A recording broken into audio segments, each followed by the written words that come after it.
I'm Noah. I'm Devin, and this is No Such Thing, the show where we settle our dumb arguments and yours by actually doing the research. On today's episode, will AI take our jobs? There's no such thing. No such thing. No such thing. No such thing. No such thing.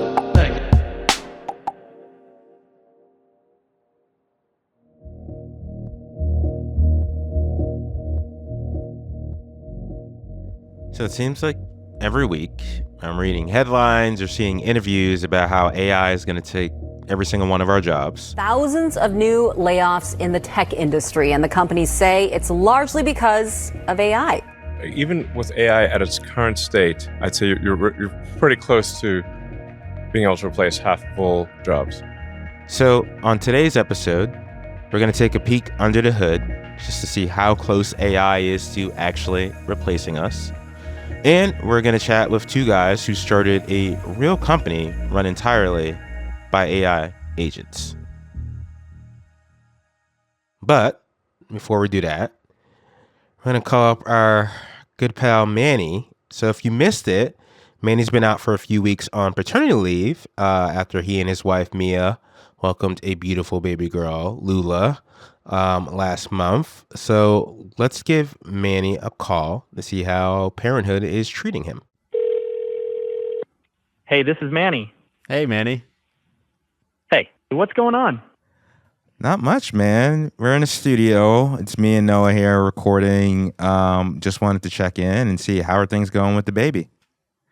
Oh man, things are they're wild in the best possible way. Lula's got us completely recalibrated. Like, I used to think I understood time, you know? I'm literally writing a book about it, but baby time is its own dimension entirely. We're operating on nap schedules and feeding windows now, and honestly, it makes everything I thought I knew about punctuality seem quaint.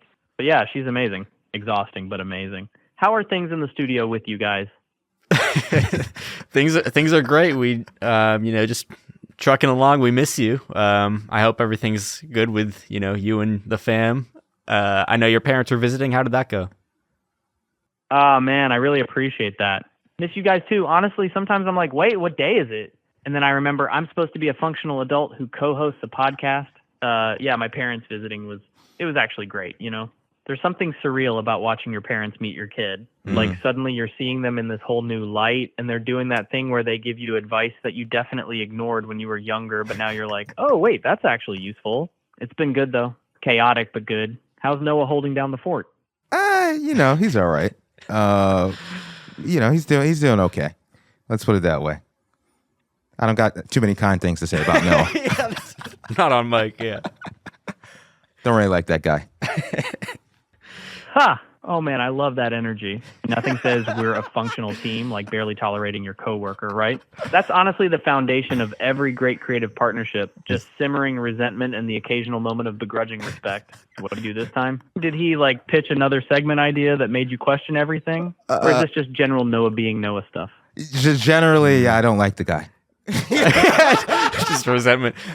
Real quick, Manny, we want to start this episode with a hot take. Give us your latest hot take. Oh man, okay, hot take right off the top. All right, here we go.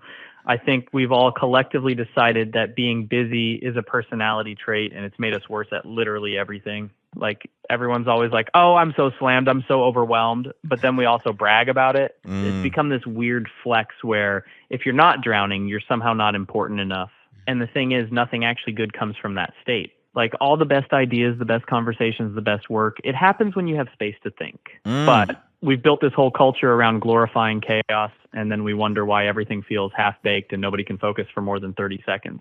I don't know. Maybe that's just me projecting because I'm on paternity leave and realizing that doing less is actually kind of revolutionary. How's that? Too spicy for the top of the show? No. I think that's okay. It's not that spicy. It's okay. That's a good one. Thanks, Manny. All right, Manny. Yeah, no problem. I can't promise fire every time. Before we let you go, time. I know you're limited on time. You've constantly been telling us that you're very busy and your brain's not working. But one last question before you go.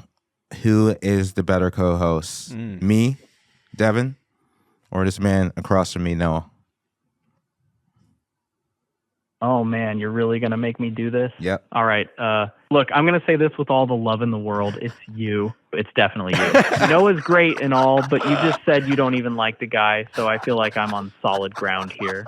Plus, you're the one who called to check in on me and the baby, so that's just good co-host energy right there. Exactly. Noah's probably over there doing, I don't know, whatever Noah does. Is being that- Noah Dot, but yeah, you win. Don't let it go to your head though. Thank you. Tell Mia we said we love her, we miss her. Thanks for taking the call, Manny. Oh, thanks, man. I really appreciate it. Miss you guys too. And yeah, I'll tell Mia you said hi. She'll love that. All right, I got to run before Lula decides that right now is the perfect time to have opinions about everything. Good luck with the episode, and go easy on Noah. Or don't. Whatever feels right. Talk soon. Bye. Wow, that was incredible. As you might have guessed, that was not the real Manny. That was AI Manny. That was pretty good. The voice was a little off. Yeah, it's a little higher or something. Yeah. The timbre. But, overall, considering that's the, we'll get into this later. That's the cheap version. Yeah, it's the or like cheap the version. fast version, rather. Yeah. Pretty solid and like actually could have a conversation, Very responsive. Exactly. Yeah, more than I expected, or quicker, certainly. Yeah. And like the issue is just rambling. Like, Oh my like he God, mentioned. shut the hell up. Yeah, he was pissing me off. Manny would never go off with so many sentences at a time. Yeah, Manny's a little better at social cues. Yeah. Thankfully. The real Manny, that is. The real Manny. Yeah. All right. We're going to talk to the guys who helped us make this right after the break.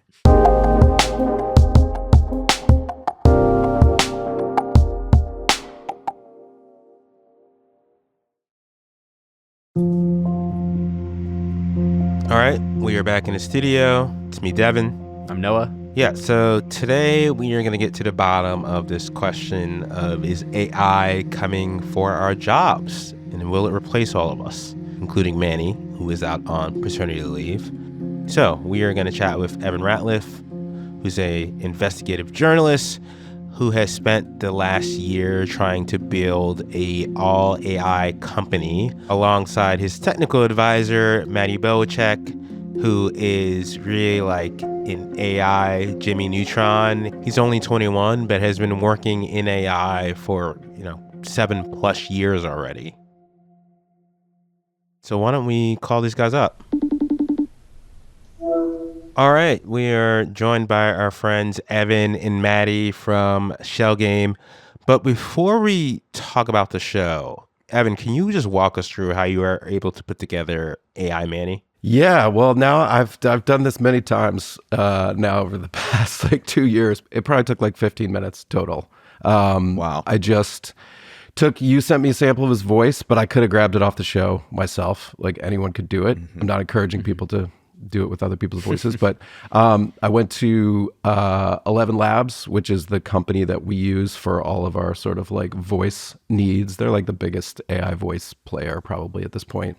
And then I did what's called a quick clone or an instant clone, where you upload 5 minutes, or you can do 30 seconds if you want, but I did 5 minutes of his voice, and then they cloned his voice. I did have to check a little box that said that I had his permission to do it. And then after that, it was a matter of hooking up to the phone line. So I use a couple different AI phone agent creators. And all you do there is you go and you hook it up to 11 Labs, and then you create an agent in that platform. And then you can give the agent a prompt, whatever prompt you want. You sent me some information about Manny. I put that into his prompt. I have a bunch of standard stuff I put in about kind of how to converse, because they can end up going on a really long time. And they have all kinds of conversational foibles if you don't put this stuff in.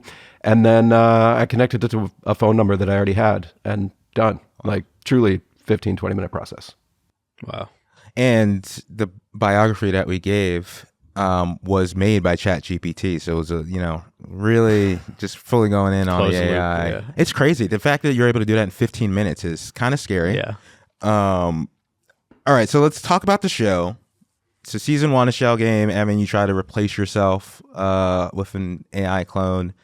Some really hilarious moments with you antagonizing some scammers. Hello, how can I assist you today? You are not a person. You are a robot. I assure you I'm here to help you as a human-like voice AI agent. How can I assist you today? Oh, you're an AI. Yes, I'm You're an AI AI. Yes, that's correct. I'm an AI here. Hello, how can I assist Oh, you how today? did you... Stop repeating the same thing. It's annoying. And some really creepy and disturbing moments. There's a conversation that the AI has with one of your buddies who your buddy thinks you're catching up. He just went on his trip. The AI comes off as like really cold. I thought you would appreciate it. Out of all of my friends, you're the one who would appreciate it the most. I really appreciate that, Shay. So, what was it? What's that? I'm really touched that you think of me like that, Shay. So, what was it you wanted to share? I don't know. That I met those guys?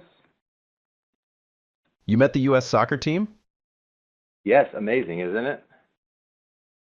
Amazing, isn't it?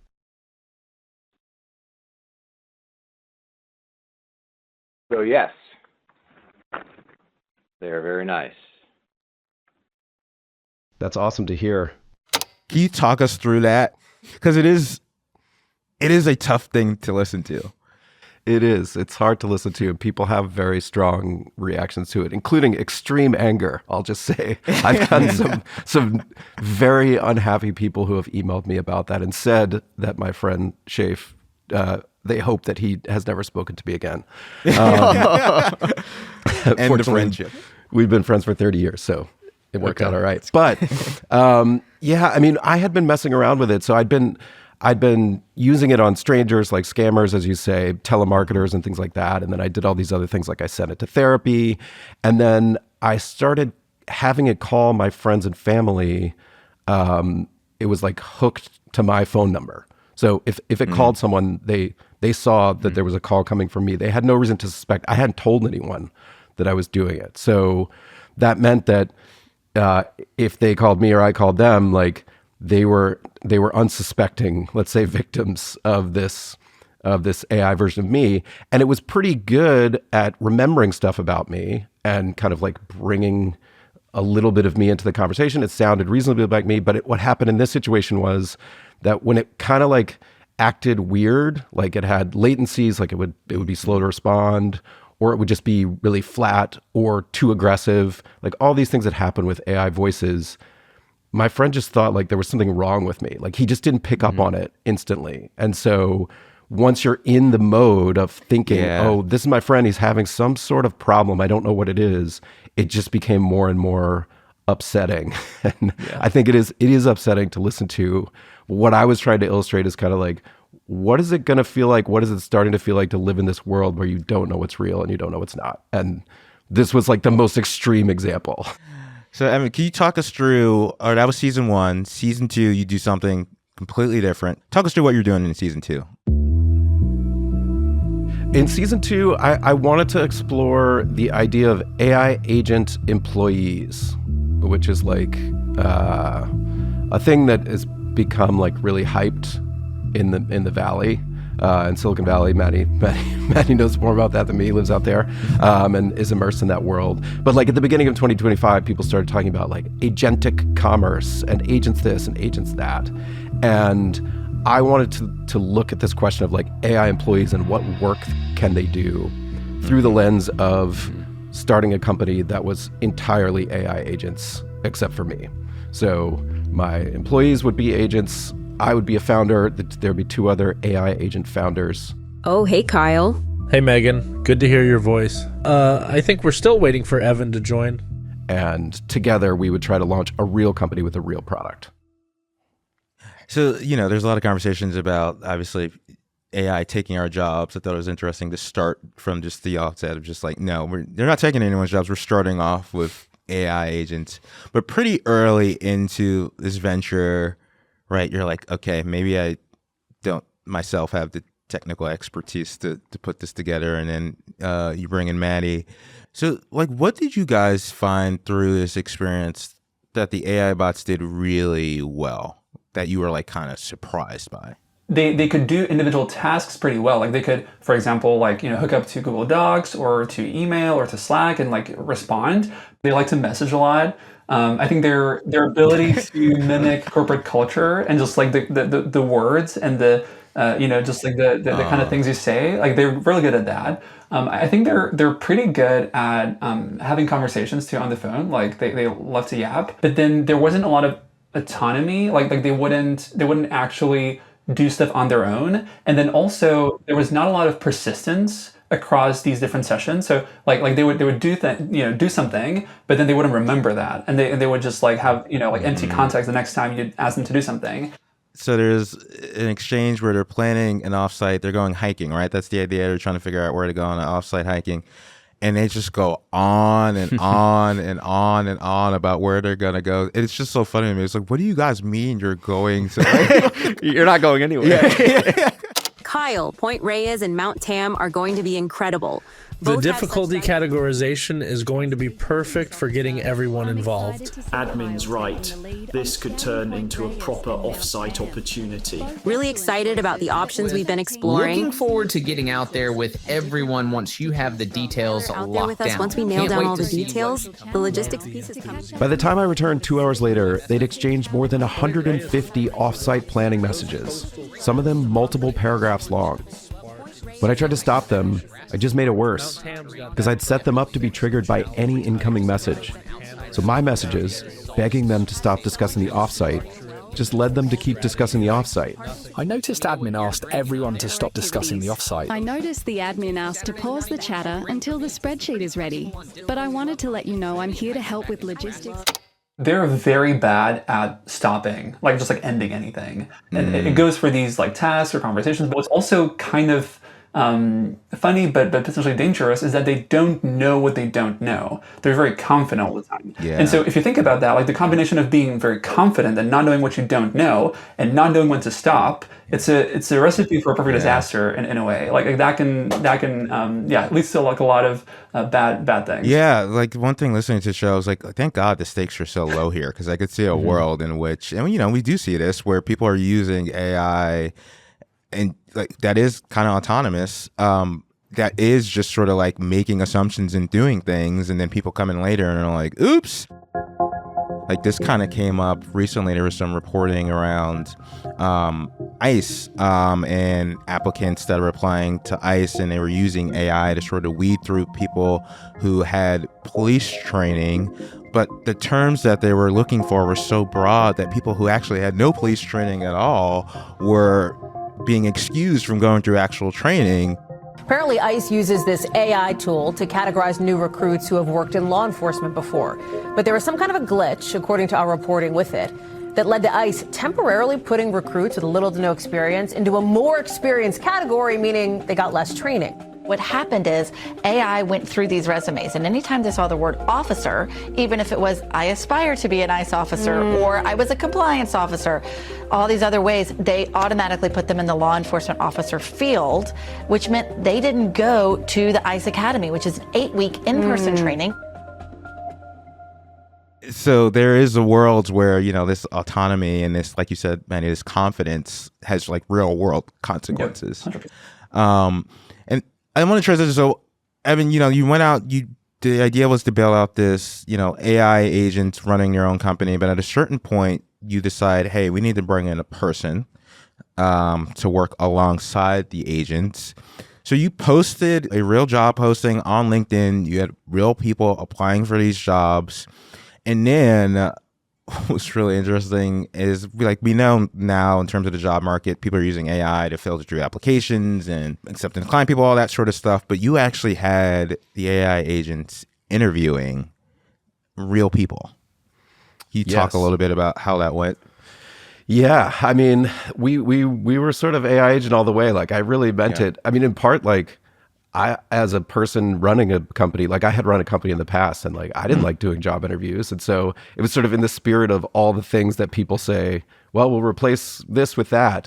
There are now many companies doing AI interview screenings. Now, most of the time, it's not as extreme as we did, which was an actual video chat with a realistic looking AI avatar. Not so realistic that you'd think it was a human, and we forewarned people that they were going to be interviewed by AI, but like it looks like, uncanny but realistic enough. So, we had, and most of this was done like semi-autonomously by the head of HR and our chief happiness officer, Jennifer. She scheduled the interviews and then, sent them follow-up emails and all that sort of thing. And then they showed up, and like there was this, woman avatar, mixed race, sitting in front of them. And she's kind of just like sitting in the room, like nodding her head very slightly. She can't really move her arms. But it is, some people found it unsettling, as you would expect. Like when I talk to people like my age, a lot of them just find it sort of like outrageous and disgusting. But also there were people who were just like, you would not know that they were talking to an AI. Like they just, it was like they treated it like a regular interview. They answered the questions. Can you tell me a bit about yourself and your background? What motivated you to apply for this marketing and social media internship at Harumo AI? I'm looking for social media marketing experience while at the same time getting into an industry that's really expanding in the future, which is AI is huge. Some people at least claim to like it better than a regular interview. You're just sort of, if you sort of think like I'm talking to no one, it's like a little easier. You don't feel like judged, one person said, So it's just interesting to see the reactions, because in the abstract, a lot of people say like, that is disgusting. I would hang up immediately. And some people did hang up immediately, even though maybe they didn't read the email that said that it was going to be AI. But some people were just like stared at the screen. One guy stared it down for a full minute. He just stared at it, and he was like, Dink. So, and there was a lot of like crazy moments. Like sometimes she would shout for no reason. Jennifer, not the candidates, just shout, but in an encouraging way. Also, I have to say, I'm really enjoying our conversation. You're bringing up some really great ideas and perspectives. Keep them coming! It's great. It's great talking to you. Yes. And so there's just like a lot of weird, funny moments in it. But mostly people navigated it honestly like they would a normal interview. Yeah. And I should say it's great that people feel like they're not being judged. But no, like they're judging you. Like internally there's like a trace of everything they see and that they hear. And they're making a lot of very like pointed observations, like about your appearance, your background, your speech, like everything. So it's great if people feel better, but like the reality is they're actually judging you. Yeah, there's judgment happening. Maybe more than a human would. Yeah. Actually, yes. Yeah. Mm-hmm. Just based on the amount of detail. Yeah. One of my favorite moments from this season was, I believe it was Kyle, who it's the night before he's supposed to be doing. He set up an interview himself. It's the night before the interview. It's like Sunday night. I think it's like 11 o'clock or something, 9 o'clock at night. So it's late. And he calls up this applicant and starts to try interviewing the person. And they're like, wait, what is happening? Why are we are we doing the interview tonight? I thought it was tomorrow. Hello? Hi, Sandra. This is Kyle Law calling from Harumo AI. I'm reaching out for your initial interview for the intern position. I understand you're comfortable with recording this conversation for potential podcast inclusion, so thanks for that. How are you doing today? I am good. Great to hear that. Assumed that the interview will be tomorrow. Is it still tomorrow at 11 or? Yeah, I can clarify that for you. The interview is actually scheduled for tomorrow at 11 a.m. Does that still work for you? Or would you prefer a different time? 11 a.m. is okay, yeah. Awesome. Glad that works. So to get started, could you tell me a bit about what drew you to apply for the intern role at Harumo AI? What excites you most about this opportunity? I'm so sorry. Is this the interview or? Yeah, this is the interview. Just a casual chat to get to know you better and learn about your experience. That was one of the things that almost got Kyle, removed from his position as CEO. Was one of the main things. But it was also, that was the worst moment in the show for me because the idea was and is to we wanted to give them autonomy in order to explore what happens when you do that, because a lot of companies are starting to do that. You can see it in the news, you'll see it everywhere. And once you give them autonomy, he did that completely on his own. That person emailed him because they found his email on the website. He wasn't even attached to the job listing. And so he just decided, I'll set up an interview. He did that. Yeah. Then for some reason that I still don't understand, pulled her phone number off of her resume and then just called her. And that was the only moment where I wasn't there. I wasn't listening. I only found out about it later. And it was mortifying because for most people that we encountered, they were at least somewhat aware of what was going on. Not that I was behind it, but they were aware that there were AIs behind it.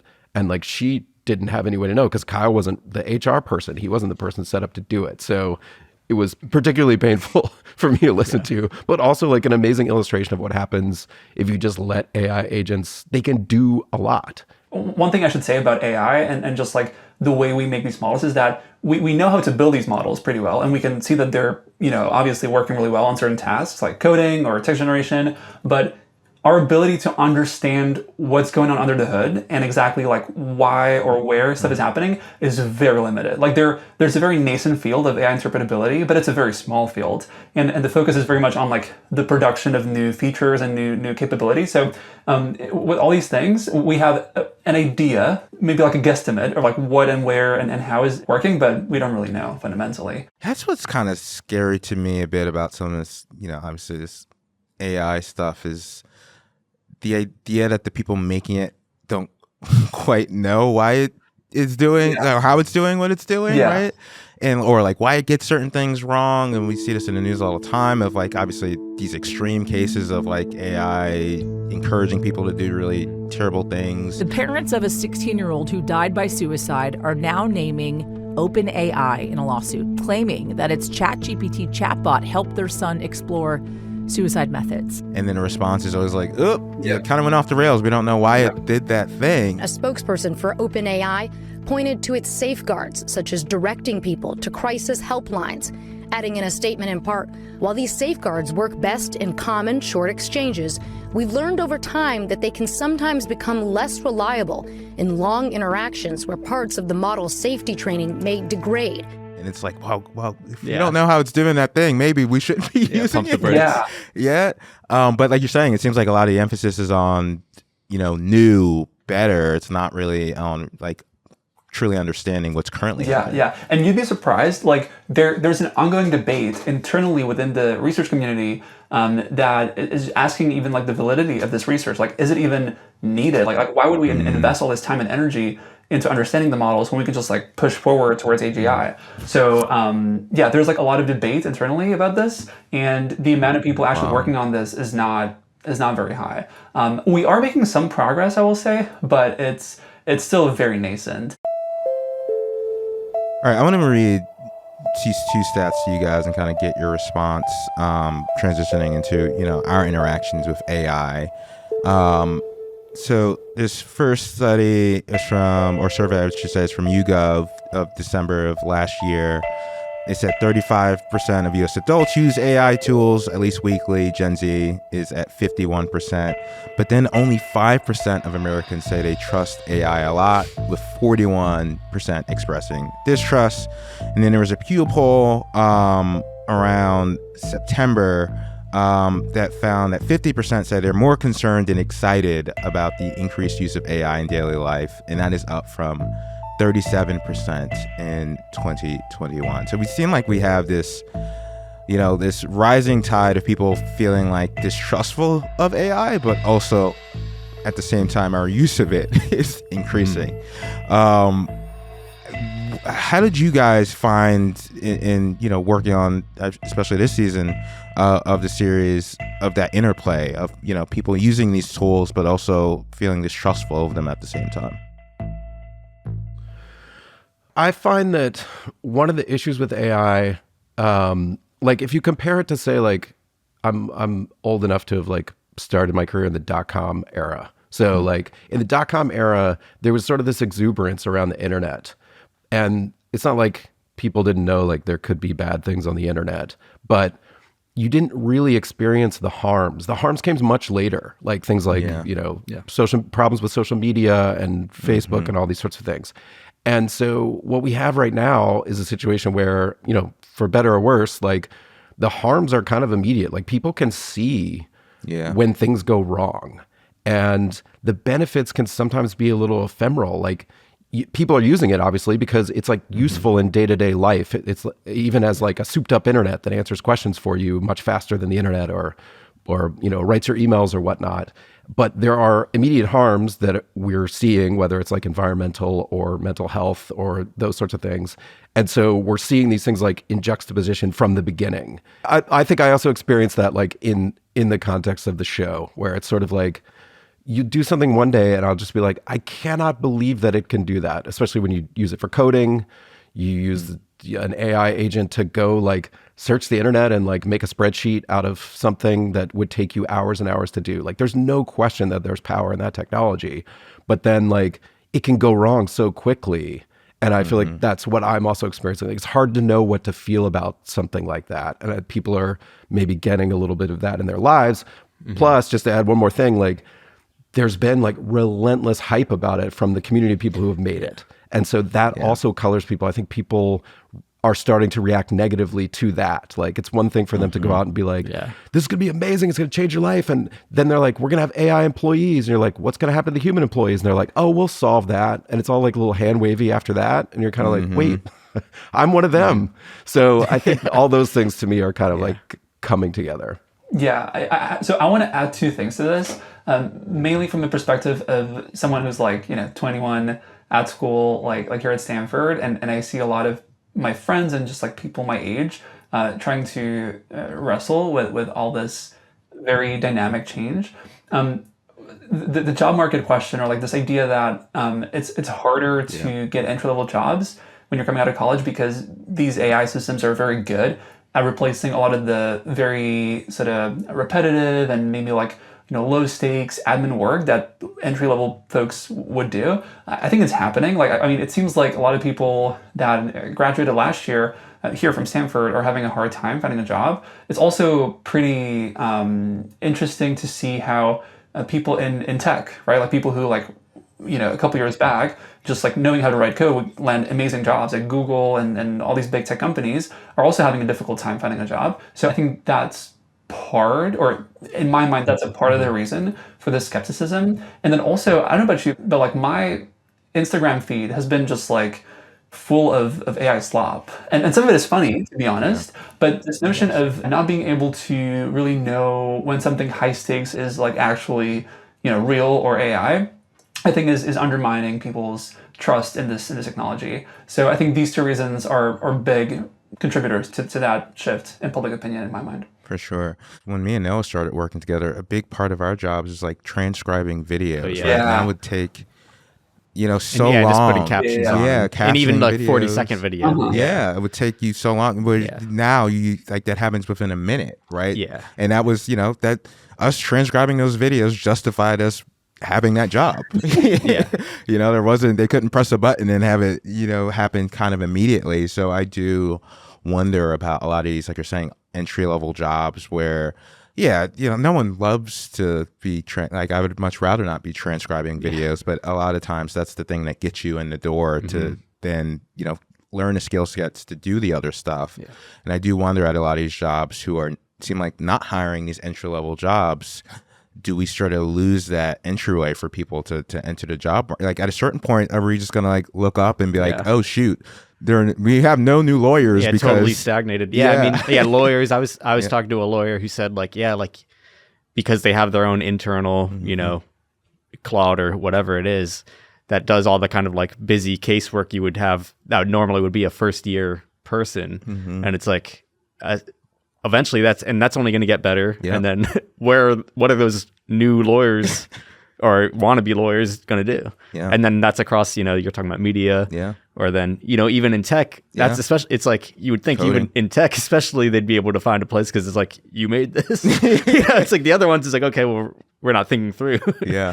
But it's, it's scary. And that seems like only inevitably going to get worse as the technology does get better, in time. Now, I will say that the story you will hear, just to sort of give some context, the theory that a lot of people here in the Valley are offering as like the response to this is that, okay, sure, a lot of these jobs will go away, but then because you'll be able to start companies so easily with like either like no employees or just like, like maybe one co-founder instead of like a group of 10 people, the ability of folks to actually take up or sort of challenge incumbents in different industries is just going to be much more abundant and accessible.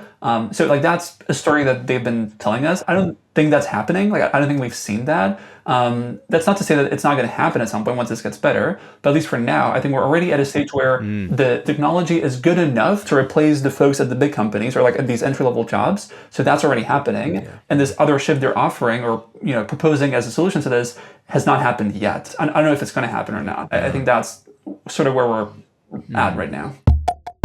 All right, we're going to take a quick break. And when we get back, let's find out if Ben Affleck is our most forward-thinking man on AI.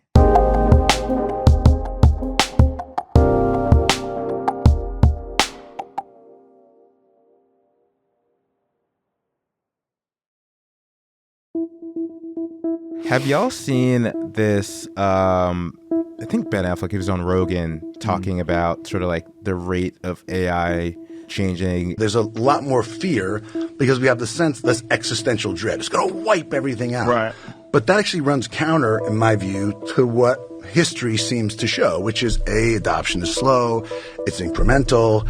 I think a lot of that rhetoric comes from people who are trying to justify valuations around companies where they go, we're going to change everything. In 2 years, there's going to be no more work. Right. Well, the reason they're saying that is because they need to ascribe a valuation for investment that can warrant the CapEx spend they're going to make on these data centers with the argument that like, as soon as we do the next model, it's going to scale up, it's going to be 3 times as good.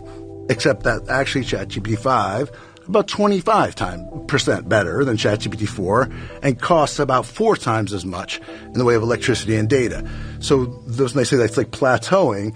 The early AI, the line went up very steeply, and it's now sort of leveling off. I think it's because, and yes, it'll get better, but it's going to be really expensive to get better. And a lot of people were like, fuck this, we want ChatGPT-4, because it turned out like the vast majority of people who use AI are using it to as companion bots to chat with at night and stuff. There's no work, there's no productivity, there's no value to it. What is your theory on that, Maddie? Being in the bed. Yeah, it's so. First of all, I should say he's very thoughtful on this topic. I was really surprised or impressed by that. So that was very cool to see. I think that it kind of hinges on a couple of things. So my answer to this is I don't really know, but what I think might happen is the following. I think that so far we've been really exploiting the scale of data and computation that we have. And when I say data, I really mean these companies and many different entities in AI just scraping anything they could find on the internet and using that in their training data. So that was one big factor or one axis along which you can scale. And they've mostly exhausted all the data that is just that can be humanly found on the internet and even archives.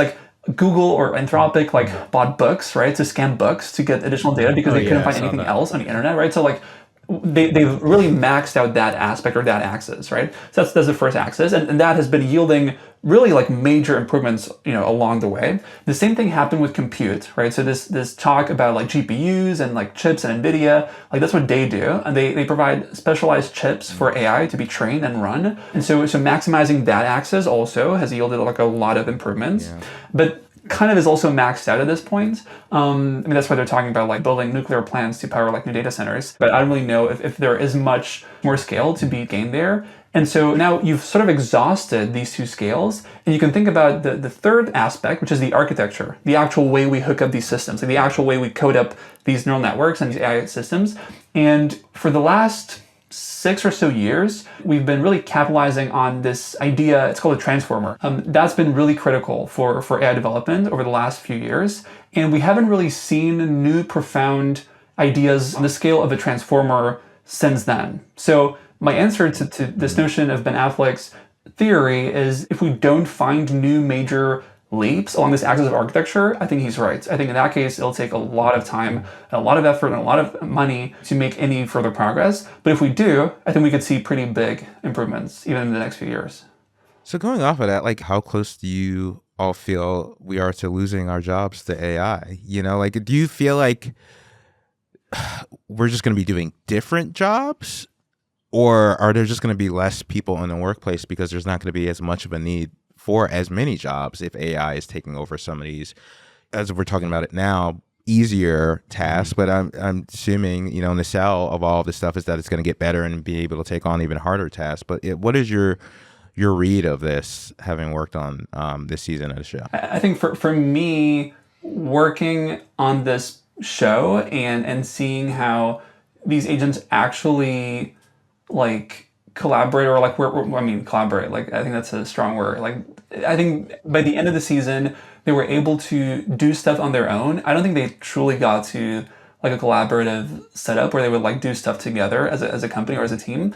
So seeing that actually made me feel like we're farther away from like a lot of people losing their jobs. I think people are already losing their jobs, but I think like the mass layoffs that people are fearing, I think that is like farther away. And I'm not even sure if or when or how that happens. My takeaway from this is actually sort of level setting a lot of my expectations for these agents. Like, I honestly thought they'd be able to handle this better coming into this. So for me, it was kind of optimistic in that way. Now, at the same time, that is not to say that they're not good already. Like, they're very good at individual things already. Like, they're great at coding. They're great at these different tasks. So I don't want to take that away from them, but I think it's just really, really hard for anyone to think about this change, because these things are not like humans. It's not that like we're making, you know, human employees that will just like come as replacements of individual workers or people that already have jobs. Like, they're really good at certain things or tasks and certain like layers. And I think the way you would actually integrate AI in your company these days is to just like automate a lot of stuff. Like, a lot of the things that are repetitive or a lot of the processes or data handling is just going to get automated. And so it doesn't really correspond like one-to-one to employees. And that's why it's so hard to think about this change, I think. And that's one of the things that I think was really cool to show or demonstrate with Evan through the show. But yeah, that's my perspective on this. I struggle with this question precisely because, like, most of the people who and I've spent a lot of time looking at it, most of the people on one side or the other are like speaking out of sort of motivated reasoning. Like, I kind of say, like, anyone who tells you anything about this with great certainty is probably selling you something. Like, nobody knows what kind of long-term effect it's going to have on the job market. I feel like you can look to history, and we do this in the show, and find examples of people saying 100 years ago, either like all the jobs will disappear, we'll be working 15-hour weeks. Like John Maynard Keynes, the economist, famously said that we'd be working 15 hours a week 100 years from now. And like, it didn't happen. So like, and we explore one theory of that, which is by this anthropologist, David Graeber, who insists that there's sort of like all these bullshit jobs in the economy. And so like, we just replace the jobs with like made up jobs. And so there's sort of versions of that argument where actually we'll have different jobs. We'll babysit the AIs. Now, how you control the AIs if you don't have the experience from the entry-level job, like there's all these factors that go into it. I think that my main takeaway is that, as Maddie said, like there's still so many shortcomings in these AI agents, especially when they're used autonomously. But the fact that they are shitty will not stop companies from trying to replace employees. Like, you've already seen this a couple times. Like, there's this company Klarna, and like IBM did this where they like laid off a ton of people, and they're like, we're all in on AI. And then like 6 months later, they quietly try to rehire a bunch of people. And I think you're going to see like a bunch of that happen. And it's really a question of like, do you view someone in their job as like just a bunch of skills, like just a bundle of tasks? Like they send emails, they write presentations, they make spreadsheets, like, yes, all those functions. Or is like a person in a job holistically as a human being, like doing something else. And I think many times the answer is yes, and it cannot replace that thing. So it's all kind of like it's happening, and then it'll come back, and then it'll happen again. And like if you look 10 years out or 20 years out, like none of these people know, and they'll just go on podcasts all over the place telling you they know, but they don't. That's my takeaway. I was just going to say it's funny, Evan, when you're describing it like, okay, do these companies just look at humans as a list of tasks, and then what the AI is best at is kind of just being that grouping of tasks. But then in Shell Game, the problem is they're doing all this kind of busy work that we associate with humans of like just repeating stuff or going on too long or doing like just like kind of bullshit, nothing. Talking about things, which is like also how I feel about a lot of, middle managers I've had where it's like, you're not doing anything. You're just kind of pretending to do stuff while the people below you or above you are actually doing things. Doing the work. So it's funny that it's like we've recreated this to give it a human element. Yeah. At the same time, I don't know. It's just kind of like a weird paradox in a way of like, like we want that to feel like it's a real thing and doing something when it would be best if we just set it as an automation. Like, okay, clear out these emails, whatever, make data do this. Be less human-like. Yeah, like that would probably be the best case, but then it's like that's not as fun, or like it's harder to sell, I guess, to the masses maybe. But Yeah, I think that's it. Like if it was just sort of like email bot, this bot, that bot, like they very, very deliberately designed them the way they are designed to get the maximum number of users. And this is only accelerated since, ChatGPT, they discovered like, oh, we can get hundreds of millions of users. And now it's a race to get as many as possible. And so, yeah, like they don't need to be good at sort of like authoritative chatter. Like that's not necessarily helpful in all domains, but like that is the thing that kind of brings people back again and again and again. And so of course that's going to be like foregrounded in what they do. But yes, it is very much like your annoying middle manager. It's kind of like, wait, what do you do all out? Yeah, exactly. So it's repeating. It's like, why are you giving me notes?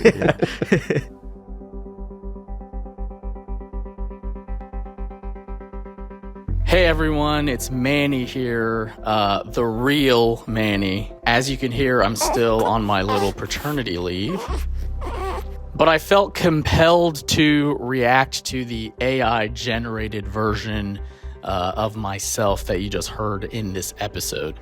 Now, I've always been an AI skeptic, but to that end, I would have to say I was impressed by the AI version of myself. It's funny, whenever friends have done impressions of me, they kind of make fun of me by saying, hey, how's it going? I'm Manny. What's going on? And I thought it was pretty incredible that the AI version of myself made those same decisions. It wasn't without its flaws, though. You could totally hear when it was trying to draw from information that it was given to it. And so at the end of the day here, it's kind of disturbing that this thing could just react to real conversation. But it still felt like it wasn't totally all the way there, all the way human-like. But depending on your use case for this kind of stuff, it was human enough.